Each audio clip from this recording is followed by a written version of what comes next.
Opa, vocês estão bem? Videozinho novo pra vocês do nosso Rei do Deboche. Chegou o grande dia. Nosso sábado é dia do Rei do Deboche. Deixa seu like, se inscreve no canal se for novo por aqui, comenta aí o que você acha das nossas séries diárias e se puder fazer aquela doaçãozinha pra apoiar o nosso canal a continuar a todo vapor, o link do nosso Pix fica no comentário fixado e na descrição do vídeo e deve ter um QR Code passando por aí e eu agradeço do fundo do meu coração. Agora bora lá! Esse capítulo começa mostrando aquela besta do último vídeo que foi invocada, com um pouquinho dos seus dentes, mostrando aqui que sugava tudo como se fosse um vórtex, assustando o garoto lá, o comandante de Moicano, o Thorzinho da Deep Web que já estava no meio dos guardas lá se protegendo, mas vemos que, como o nosso prota disse, ele tava ali, mano, então era pra ficar de boinha. Ele já saca ali aquele anel interestelar, aquele robô do dragãozinho lá, quem não se lembra, o dragãozinho ficou boladão atrás dele, e todo mundo espera pra ver o que ele faria. Ele simplesmente pega o anel, faz um arco arremessando ele em cima da besta, como se fosse a maior arma do mundo, mas vemos que a proporção aqui tava meio desigual pro nosso prota. O anel nessa hora, que era minúsculo, começou a se expandir cada vez mais até que ficou frente a frente com a besta e simplesmente abriu um portal, sei lá, e vemos ele sugando a besta no céu estrelado como se fosse um buraco negro, fi, não deu nem pro cheiro. E como a gente já esperava, do mesmo jeito que a besta apareceu fazendo toda aquela comoção, ela sumiu sem deixar rastro, deixando simplesmente a noite calma como sempre. E então vemos que o anel, que era um portal, simplesmente volta se diminuindo para nosso prota como se fosse um cachorrinho treinado que foi pegar um pedacinho de graveto. Aquele figurante que tinha detalhes de caveira em sua roupa fica totalmente sem palavras, em dúvida, e questiona: Mr. Gu? Onde foi parar o monstro? E vemos que o cientista louco não era diferente dele, porque simplesmente estava rindo de nervoso porque não tinha ideia do que estava acontecendo. Ele fala: bem, eu não sei, mas deve ser... entendi. Ele vai sair em breve, disfarçando, e vemos o cara ao seu lado totalmente em choque, sem palavras. O comandante ruivo de Moicano, olhando para o céu estrelado que não tinha nem rastro mais do monstrão, fala: Mestre 1, você poderia me dizer onde foi parar esse monstro? E vemos que o guarda também estava procurando. Nosso prota, fazendo um selo de mão que mais parecia que ele estava estalando os dedos, fala: essa é minha arma misteriosa e é chamada de Anel Espiritual Celestial e pode abrir diretamente o vazio. O monstro burrão sem cérebro acaba de entrar e agora está escondido no vazio. A menos que tenha força para quebrar o vazio, permanecerá nele pelo resto de sua vida. E vemos o comandante de Moicano gritando: uma besta demoníaca de nível imperador marcial de 7ª camada realmente desapareceu assim? E nosso prota fala que se não fosse suficiente para ele, ele pode abrir o vazio novamente e deixar que ele entre para lutar contra a besta. E vemos que aquele sinal que ele fez com a mão criou tipo uma sucção que sugou a energia das estrelas que apareceu no último capítulo totalmente para dentro do acampamento. Ele fala: não é fácil atrair o poder dessas estrelas, o oponente deve ser um alquimista especializado em técnicas secretas, seja a extração do poder das estrelas ou a arte de canalizar os espíritos. Estas não são coisas comuns que alquimistas conseguiriam estudar. Esses alquimistas secretos não estudam as artes da alquimia adequadamente, só sabem especializar-se em alguma das coisas prejudiciais. Nessa hora ele senta falando: será benéfico para todos sentar e meditar e absorver o poder das estrelas o máximo possível. E vemos todos os guardas falando: nossa, uau, ótimo, vamos, vamos. Eles começam a correr falando: depressa pessoal, vamos, sentem, você não ouviu o Sr. Yun, vamos praticar rapidamente. Nosso prota, percebendo que a única de pé ainda era a professora, fala: professora Yu Shang, o que há de errado com você? E ela começa a gaguejar: bem, eu... Então, toda linda, fofinha, sem graça, ela fala: bem, minha força é muito baixa, por isso eu não vou competir com eles por esse tesouro conquistado. De outra forma, é melhor voltar para o monumento do Deus do mundo e praticar. E vemos nosso prota falando: não, seu progresso já é muito rápido. Além disso, as 9 energias do verdadeiro Yang, da linhagem sanguínea, é de primeira classe no mundo. Há poucas pessoas rivais para você nesse mesmo mundo, chamando a atenção dela, que nessa hora fica toda coradinha ao receber um elogio do seu amado Gu Fei Yang, né? Ao longe, vemos o cientista louco totalmente possesso de raiva vendo a energia das estrelas condensadas no meio do acampamento e o outro carinha da caveira lá falando: Senhor Gu, eles parecem poder usar os poderes das estrelas para praticar. E vemos que o cientista louco já estava se descabelando, murmurando alguma coisa que eu nem consigo entender. O carinha começa a chamar por ele: Senhor Gu, você está bem? Enquanto vê ele tremendo como um psicopata. E nessa hora, vemos literalmente o cara fazendo uma ponte, dando de cabeça no chão que até saiu sangue, assustando o cara ao seu lado. Então ele começa a gritar: Maldito vagabundo, gastei muito esforço para atrair o poder da luz. Não posso acreditar que ele está sendo usado como um peão por outra pessoa. Totalmente perdido. Enfim, essa foi a primeira vez que ele cruzou com o nosso protagonista. Vai sofrer muito. O cara fala: Senhor Gu, para onde foi o nosso monstro? E o cientista louco fala: essa arma misteriosa deve ter uma formação espacial. Meu monstro foi teleportado ou puxado para o vazio. Deve ser um especialista nessa caravana. Eles realmente conseguiram derrotar-me 2 vezes seguidas. E vemos o cara pensando que ele não era na verdade um lixo. Mas não é culpa dele a outra parte ser muito forte. Ele se gabou do Haiku quando saiu e agora vemos que ele estava acabado. Ele fala: Senhor Gu, o que devemos fazer agora? E o carinha rastejando fala: o que devo fazer? A sua irmã vai perguntar pra ela, afinal, você também é um especialista em artes marciais de 9 estrelas. Você me pergunta o que fazer o dia todo, não sabe fazer nada por sua conta, vai cuidar da sua família, mano. Deixando o carinha perdido, falando: você tá louco, mano? Nessa hora vemos o cientista louco gritando com raiva: eu não sei e nem me importo com quem você é, mas conhecer meu mestre de arte secreta de 5º nível, Gu Yu Sheng, é um beco sem saída.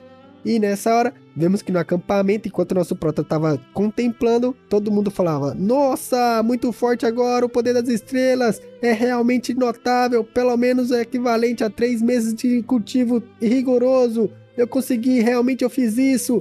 O mestre Xion melhorou a vida de todos e ajudou a quebrar nossos níveis de cultivo. E vemos nosso prota meio que dando uma risadinha debochada, olhando para onde os 2 supostos figurantes inimigos deveriam estar. O garotinho fala: Mestre Xion também atingiu um novo avanço? Então ele diz que nosso prota é verdadeiramente um gênio inigualável, extraordinário, tanto nas artes marciais como na alquimia. O comandante de Moicano fala: tão jovem, rei marcial de 3 estrelas e também um grande mestre alquimia de 5º nível, é realmente talentoso. Se pudermos recuperar o grupo de mercenários novatos. E nosso prota fala: Comandante Zu, é melhor continuarmos o nosso caminho e entrarmos na floresta King He o mais rápido possível. A noite escura não é um obstáculo à nossa jornada. O comandante de Moicano fala que há uma floresta à frente e se isso for adicionado à equação da escuridão da noite, a cobertura dupla, vai haver muitas armadilhas e emboscadas em seu interior. Eles já o emboscaram uma vez, por isso ali deve ser o local mais seguro. O garotinho fala que o comandante Rui estava certo e acabaram de experimentar uma batalha feroz e muito difícil. E nosso prota sem graça fala: tudo bem, tudo bem. Nessa hora, vemos que o cientista louco sacou-lhe uma pílula roxa e então falando: seu julgamento sobre eles foi realmente preciso, com certeza eles entrarão na floresta. E o cara é ao seu lado pensando que ele ficou um pouco irritado antes. Ele engole a pílula. E então vemos que de cientista louco, ele virou um querubim voando falando: felizmente eu tenho uma segunda emboscada aqui. A princípio eu pensei que aqueles ratos comedores de almas fossem suficiente, mas não esperava que passassem por os 2 níveis seguidos. Nesse 3º nível, não acredito que eles tenham tanta sorte. E então, olhando para a caravana do nosso prota, ele fala: sobre esse espaço aberto, usei um talismã da ocultação para instalar uma matriz estelar. 36 pedras purificadas e uma besta de magma adormecida também foram enterradas na terra. Enquanto a besta do magma for desperta sob a influência das pedras purificadas, este lugar logo se transformará em um pântano de lava. E então, voltando para sua loucura habitual, ele grita: agora, acontece que a maior área de controle, todos os bastardos do grupo dos mercenários novatos vão desfrutar de um banho de fogo e lama para mim. E então sorria muito feito um psicopata fazendo um sinal de mão. Vemos que no acampamento, a fogueira era a companhia do nosso prota nessa noite estelada. Nessa hora, vemos ele já percebendo os planos do figurante pensando: com certeza ele veio. Ele usa aquela orbe de flutuação que ele tem gritando: todos tenham cuidado, há um problema subterrâneo, assustando todos os guardas, o comandante, o Thorzinho lá da Deep Web. Vemos o comandante de Moicano levantando e falando: Mestre 1, eu acho que suas premonições estão erradas, isso aqui está bom, qual é o problema? Mas nessa hora, antes de terminar, vemos a terra cedendo e ele já começa a gritar sendo sugado para dentro, pensando: meu corpo está afundando, está tão quente, totalmente assustado. Todo mundo começa a gritar: fiquem fora, todos fora do chão, todo mundo fique longe do chão, mestre Ru, jovem mestre. E vemos o chão já começando a ter aspectos de lava aparecendo. O Thor da Deep Web falava: não, segurando seu jovem mestre, falando: a verdadeira energia flui diretamente para a terra, parece que estou sendo sugado. E os guardas também lutavam para tentar sair, enquanto vemos que a magma começava a brotar. Vemos o comandante de Moicano totalmente em pânico, que estava até mal desenhado, questionando: como assim, mano, mestre? E pensa que quanto mais ele quer usar sua energia verdadeira, mais ele fica sem. Lingier questiona: Senhor 1, o que eu faço agora? E a professora não era diferente e também estava gritando ao ser sugada, enquanto nosso prota olhava para isso pensando: bem... Nessa hora, limpando o salão, ele fala: deixe-me assistir por um momento, beleza? Já vou pensar num planinho. E todo mundo tava lá gritando: não, dói só de falar, estou pendurado, me ajude, certo? Vemos que o comandante de Moicano foi o primeiro a perder a paciência, gritando: o que você tá olhando? Você foi o único que não se afundou, apenas puxe um por um. Nosso prota fala que era verdade, que assim que ele circula sua energia verdadeira, ela é totalmente drenada violentamente pelos seus pés, como se tivesse sido absorvida pelo solo. E vemos o garoto rindo, falando: haha, como esperado do mestre Yushon, só de dar uma olhada, então você já sabe como quebrá-lo. Nosso prota, olhando para onde os supostos dois figurantes inimigos devem estar, fala: com certeza é uma pedra purificadora. A pedra purificadora é um elemento da terra mutado que tem poder de absorção infinito da terra. É muito difícil sair daí. Se eu te puxasse, sua vitalidade seriam sugadas imediatamente após o contato. Não consigo pensar em nenhuma boa solução no momento. Ling era assustada, grita: mesmo você não pode fazer nada sobre isso. Jovem mestre 1, o que devemos fazer então? A prof. Ruivinha não estava nada melhor e em choque questiona: por que existe um elemento de fogo tão forte nesse pântano? Parece estar queimando. E vemos um dos guardas gritando: o quê? Tô queimando, socorro, me deixa, eu não consigo respirar, o calor é muito intenso. Lingier fala: Senhor 1, está tão quente que eu não posso usar minha energia para resistir. E todos os outros gritavam: socorro, não, tão quente, oh não, nos ajude por favor. Nosso prota suspira sem saída e fala: bem, não é um bom caminho, mas esta é a única opção. E então vemos ele sem mais nem menos dando um mergulho e sumindo nas profundezas da terra em magma, assustando todo mundo que exclama vendo isso. E Lingier grita: jovem mestre, você! O figurante doidão ria ao longe falando: haha, finalmente todos caíram na armadilha. A pessoa que tinha escapado deve ter tentado salvar seus companheiros e acabou preso. O outro ao seu lado, meio que em choque, fala: Mr. Gu, olhe direito, parece que ele não estava tentando salvar ninguém, ele saltou mesmo pra dentro do bagulho. O doidão balançando a mão fala: você acha que ele pulou por vontade própria? Beleza, você realmente é muito inteligente, vai lá e tenta saltar também, você pode coletar o saque se conseguir. E vemos o figurante em choque e então fala: ainda vou esperar, não é tarde demais para ir depois que todos estiverem completamente assados pela besta de lava. Nessa hora, vemos o doidão pulando, gritando: haha, todos os grupos do mercenário de esqueletos são como você e tem medo da morte? Sob a influência da pedra purificadora, ninguém pode escapar. E vemos o cara com raiva de cima da montanha. O doidão flutuava falando: haha, eu não vi um especialista nessa caravana, mas não importa o quão grande é uma pessoa, assim que ela me conhece, Gu e o Sheng, ela só morrerá. Então ele fala: ok, a missão acabou, vamos voltar e relatar nossa missão. O outro fala: Mr. Gu, eles disseram que temos que trazer Railin de volta, mesmo que ele esteja morto, precisamos do corpo. Nessa hora, vemos nosso prota simplesmente saindo do buraco falando: senhor, o que você acabou de falar mesmo? Você quer refinar o poder do sangue? E o figurante lá de caveira fala: quem é você? Por que você não está morto? E o loucão questiona: por que você não foi drenado de sua vitalidade? Por que você ainda pode se mover nessa lava? Nosso prota fazendo aquela carinha de quem vai humilhar figurante fala: quem sou eu? Porque não estou morto? Porque minha vitalidade não foi drenada? E porque eu posso me mover nessa lava? Nosso prota fala, eu só queria te fazer uma pergunta, mas você me fez 4? Você não tá se achando demais, não? O carinha do traje de caveira fala, Mister U foi exposto, ele deve morrer. E o loucão questiona, foi você que me derrotou 2 vezes seguidas? Que nível de alquimista você é? Nosso prota apontando pra ele fala, 2 níveis? Então isso conta como um nível, sei lá? O figurante com raiva já tentando partir pra cima dele é impedido pelo outro que questiona, menino, de que seita você é? Com quem você estuda? Nosso prota apontando fala, eu estou bem interessado em você, e seu talento é muito bom, um alquimista de 5º nível. Ele apenas se concentra em estudar alguns métodos secretos chatos, caso contrário, suas realizações definitivamente seriam mais que isso.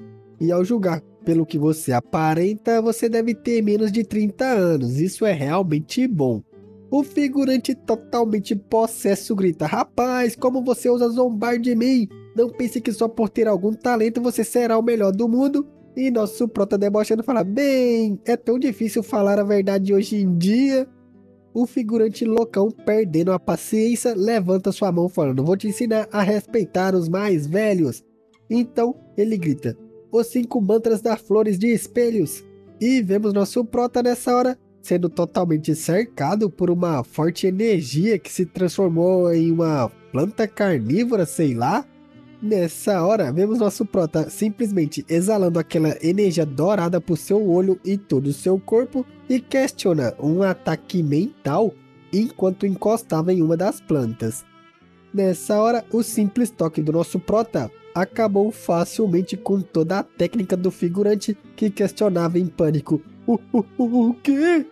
Nessa hora ele grita, essas flutuações de poder da alma tão fortes, em que nível você está? Totalmente em pânico.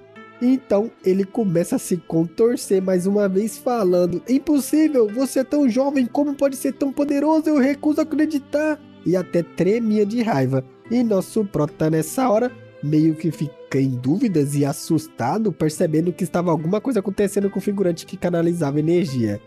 E então vemos uma imagem um tanto quanto foda e ao mesmo tempo perturbadora do figurante babando e abrindo sua testa para mostrar o seu terceiro olho. E nosso prota grita, o antigo terceiro olho? Assustado talvez? Nessa hora o figurante sorrindo, exalando energia pelo seu terceiro olho na testa, fala, haha, você realmente não é ruim, hein? É bem inteligente. Este é o olho divino do antigo clã Tiamu que obtive. Deixe-me ver como você ainda luta comigo. Nessa hora, vemos o figurante apontando para o nosso prota, que exclama assustado quando se vê que sua realidade mudou e agora o terceiro olho do figurante estava por toda a parte. Nosso prota começa a gaguejar, primeira vez que eu tô vendo isso na série, falando, bem, isso é... E o figurante sorrindo fala, você realmente conheceu este meu truque? Sim, este movimento é exatamente o que Gu Feiyang costumava usar, Eclipse Lunar. Olha a ousadia do figurante, filho, usou a técnica do nosso prota contra ele mesmo. E vemos um vórtice de energia canalizando na face do nosso prota que estava em pânico. Nessa hora, vemos o figurante tremendo enquanto sorri muito falando, muito bem, e nosso prota parecia já ter sua alma devorada em seu ataque mental. O figurante babando todo estranho fala, não importa como está o poder de sua alma, na frente da minha técnica mental superior, só lhe resta a chance de ser esmagado. Nessa hora, como já estamos acostumados nesse mauá, quebrando as expectativas do figurante, nosso prota fala, que triste, fazendo ele exclamar. Então ele continua dizendo que a técnica de ataque mental orgulhosa, que o glorioso soberano marcial Gu Feiyang mais orgulhava é o Eclipse Lunar. O figurante vendo ele falando depois de seu ataque não entendia mais nada e já suava assustado questionando, o quê? E vemos nosso prota terminando, como pode ser tão mal usada por um júnior inferior como você? Como você ousa usar minhas habilidades oculares? Nessa hora, vemos nosso prota muito sério falando, realmente que triste, exalando muita energia verde divina, sei lá, quebrando a técnica do figurante, que nessa hora estava totalmente em pânico, recuando, questionando, o quê? Vemos nosso prota balançando um sino que ele roubou do Monte Meru, e o figurante pensava que as ondas de som ao redor do nosso prota podia realmente chocar com sua técnica. Olhando para o sino, ele questiona: Isso é o que é aquela misteriosa arma? O figurante questiona: se você pode contrariar minha técnica mental, esta é uma arma misteriosa de 9º nível? E nosso prota, irritadíssimo, grita: cale-se! Não diga sua técnica mental! E então ele usa Sino da Dinastia, uma dinastia em um século, acabando com o figurante de vez, que tem a sua técnica literalmente varrida da face da terra, filho. O revés que o figurante sofreu quando sua técnica foi dissipada fez ele cuspir muito sangue e seu olho perdeu totalmente a vida. Será que morreu? Enquanto o doidão lá cai como um merda no chão, o outro fica em dúvidas pensando: o que ocorreu? Nosso prota bufa, recuperando o sino, e pensa: é tão perigoso? Nessa hora que experimentei o poder aterrador da minha própria técnica mental, é difícil descrever o sentimento. Felizmente, o sino estava comigo. Só que cada vez que o sino da dinastia toca, acaba com a minha energia. Esses dois ataques atingiram completamente meu limite. O figurante da caveira questiona: parece que é a minha vez. O grupo dos mercenários novatos não tinha uma figura número 1 como você. Como é seu nome? Nessa hora vemos nosso prota totalmente exausto, bufando, enquanto o velhote saía do monumento do Deus do Mundo e diz: não tenho tempo para conversar com você. O velhote blindão questiona: ainda estamos nas planícies do Capiroto? E nosso prota totalmente exausto aponta falando: pegue todos e leve-os ao monumento do Deus do Mundo. Tenho muitas perguntas a fazer. E o velhote olha pra frente falando: bem, ok. O figurante questiona: o quê? De onde ele saiu? Ei, quem é você? Nessa hora, o velho blindão simplesmente já aparece na frente do figurante em sua forma badass falando: 10 respirações é o suficiente. E o figurante falava: espere, eu te reconheço, você é do Anhue. O velhote fala: você me conhece? O figurante assustado fala: você não foi morto por Howlin Shon Huang? Você ainda não está morto? E você ainda rompeu para o Imperador Maciel? Velhote irritado grita: eu era originalmente o Imperador Maciel. E o figurante fala: desculpe, mas essas pessoas são todas do grupo Mercenário Novato, você deveria matar eles. E vemos o velhote simplesmente resoluto suspirando. E então nessa hora, vemos o velhote fazendo totalmente uma pose atípica à sua personalidade, falando: está no passado, assim como o vento da minha cidade natal, deixando o figurante sem palavras, e nosso prota totalmente assustado pensando: droga, ele me enganou, hein? Baixou totalmente o padrão do mundo de Qianhu. E com essa cena hilária e com a minha voz indo pro carvalho, eu vou terminando o vídeo por aqui antes que ela fale mais uma vez. Espero que vocês tenham gostado desse vídeo. Já tô quase rouco aqui, sem voz nenhuma. Deixa seu like aí que eu tô merecendo. Demorei pra caramba pra terminar esse vídeo. Um beijo. Seu comentário ajuda demais e fortalece sempre. Se inscreve se for novo por aqui. E se puder apoiar o nosso canal, sua contribuição é bem-vinda. O link do nosso Pix fica no comentário fixado, na descrição, e deve ter um QR Code aí. Qualquer valor ajuda demais e eu agradeço do fundo do coração. Até amanhã.